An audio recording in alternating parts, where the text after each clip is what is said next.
Gather around the table once again for another session of Dungeons and Drakfus, and today we're going to be taking on the second bit of raid content or tier 4 content in Burning Crusade. So it's going to be a little bit of a double header. Why is it a double header, you might ask? Well, there's something I need to explain really quick. In Vanilla WoW, back in the day, there were world bosses that were out in the world itself that you could gather, take out, and get rewards for. Well, Burning Crusade tried to do that too, at least in my in my viewpoint, but instead they put them in their own raids to give them a little bit more prestige. At least is my thought on the opinion. And so we did get two versions of that. One of which was Gruul's Lair, which is actually where we're at right now. And here's the other cool part, is that both of these world bosses were actually considered part of tier 4 content. So if you wanted to get your tier 4 set, you not only needed to do Karazhan, which is 10-man, but also needed to do Gruul's Lair and later Magtheridon's Lair in 25-man. That's the other distinction here, is that Burning Crusade is when the 10-man, 25-man model became a thing, but it wasn't like what you're used to from Wrath of the Lich King on. There were raids that were specifically 10-man, and then there were raids that were specifically 25-man. So a lot of people who have asked, like, why did you get stuck in Kara for most of Burning Crusade? It's because I couldn't get into a 25-man guild, honestly. And frankly, I liked Kara so much that I eventually just stopped trying. So, and Kara was strictly 10-man. So, and eventually we did go to Zoldaman, which was, again, 10-man. But if you wanted to go and do things like Black Temple, you need to be in a 25-man guild. But here we go. So this is Gruul's Lair. And before we get started, let's go ahead and go into the description so people know what we're walking into. When the infamous dragon aspect Deathwing discovered the Dark Portal and Draenor, he felt sure that few of Draenor's denizens would dare challenge the Black Dragonflight, so he scattered clutches of his eggs throughout the world. Deathwing made a serious miscalculation when he chose to leave his eggs under meager guardianship in Blade's Edge Mountains.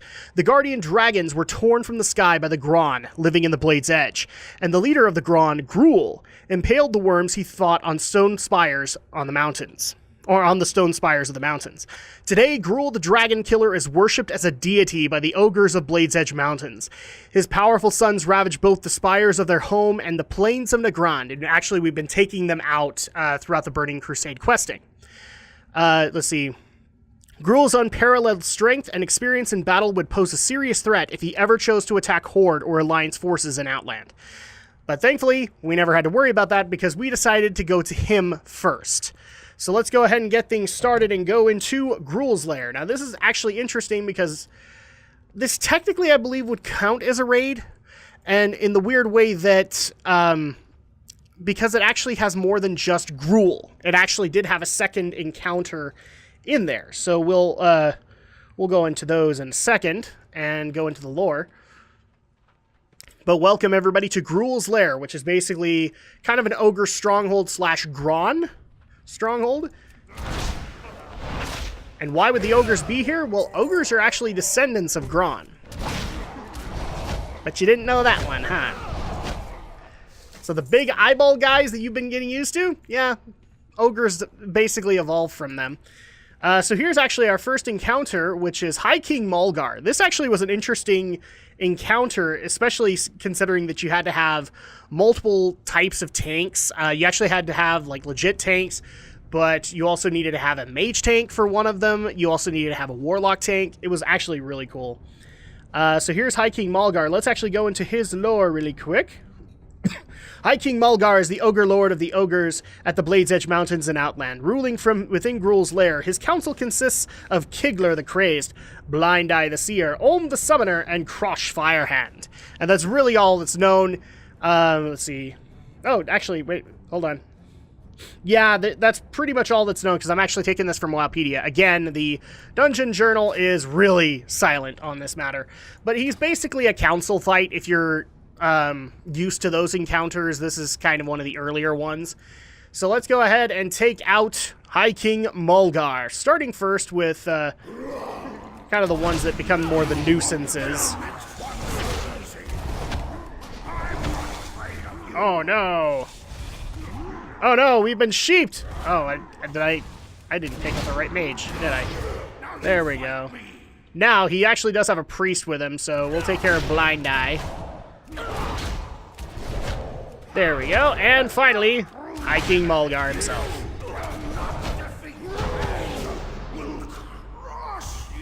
I'm sure he will. Okay, there we go. So let's turn off the auto loot because I don't want to have problems. Malefic Mask of Shadows, and then... Ooh, we actually got one of each. That's rare. Okay, cool. So let's go ahead and advance further because there's only one other boss to take out in Gruul's lair, which is Gruul himself. Gruul the Dragon Killer.